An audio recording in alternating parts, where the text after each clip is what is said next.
We're going to wind up our discussion of payroll today by talking about the employer obligations besides paying the employees. In addition to what the employer withholds from the employee's pay, the employer separately has their own financial contributions that they are required to make. The employer, I should say, has to also contribute FICA and Social Security and Medicare in the same amount as the employee.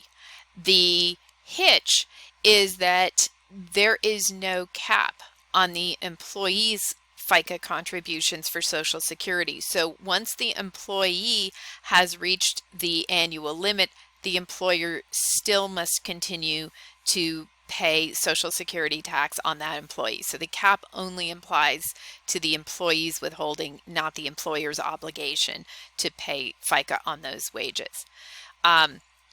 In addition to the Medicare that's here, there is also for really high earning individuals, there's an additional 0.9% tax for Medicare that is assessed on top of that, but just be aware of that. I'm not going to jump too far into that beyond that.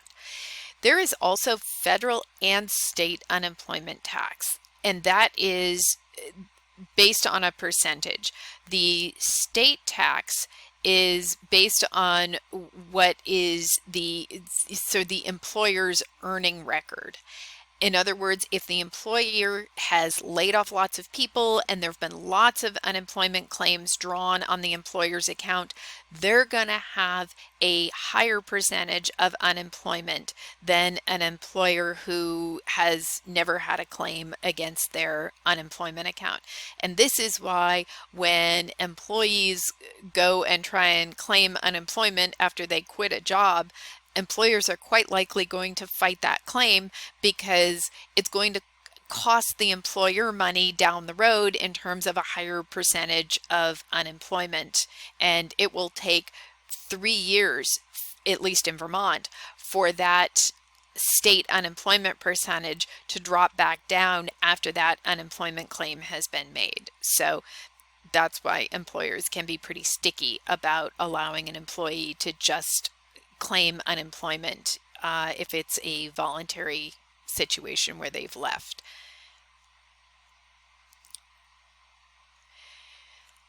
So for the unemployment from the federal side, it is 6% on the first 7,000, but they give a 5.4% credit against any state unemployment that's been paid.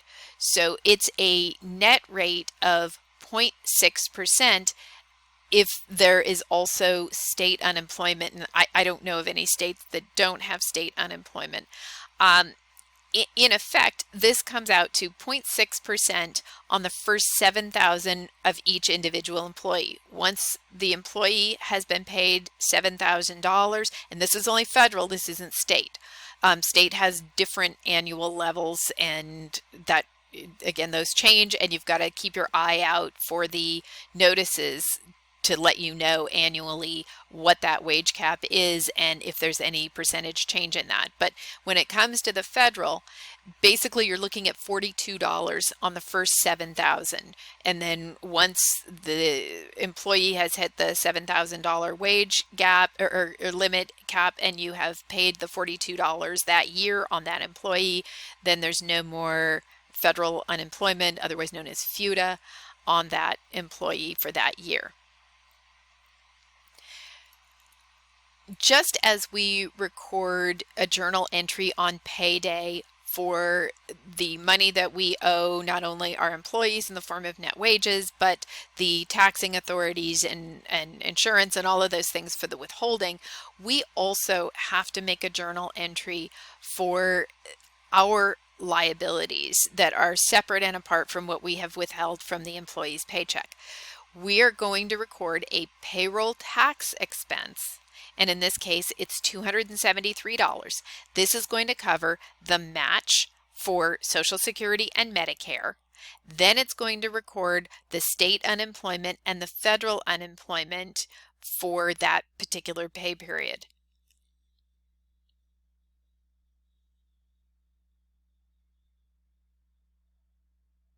Now, just like when we account for cash, accounting for payroll has its own internal control risks associated with it. So we need to ensure that we have segregated duties across the payroll, because if you've got the same person who's hiring, preparing the payroll, and tracking the time, it is very easy for hours to be falsified, for fictitious employees to be created. And so you want to have all of those duties separated all the way down the road so that you don't have the same person that is hiring, preparing, tracking time, and signing the paychecks, because there would be no real way to detect a fictitious employee in that in those stream of transactions. So the extent to which duties like that can be segregated, hopefully any opportunity for fraud will be reduced. Now we are basically winding up our discussion of known liabilities. And the last note I want to leave you with regard to the known liabilities is that there may be instances at the end of our accounting year where we have to make adjustments for these as well. If our accounting year ends right in the middle of a payroll period, we have payroll that we have owed, and if the payroll period it doesn't end until a day or two after the accounting year ends, we have to make an adjustment to account for however many days of that pay period accrued prior to the end of our financial statement or our accounting period. So you'll have oftentimes adjustments that you'll have to make for unearned revenue and various other payables that spread across the end of your accounting period. So I'm going to conclude this video here and go on to the next video to talk about unknown or estimated liabilities.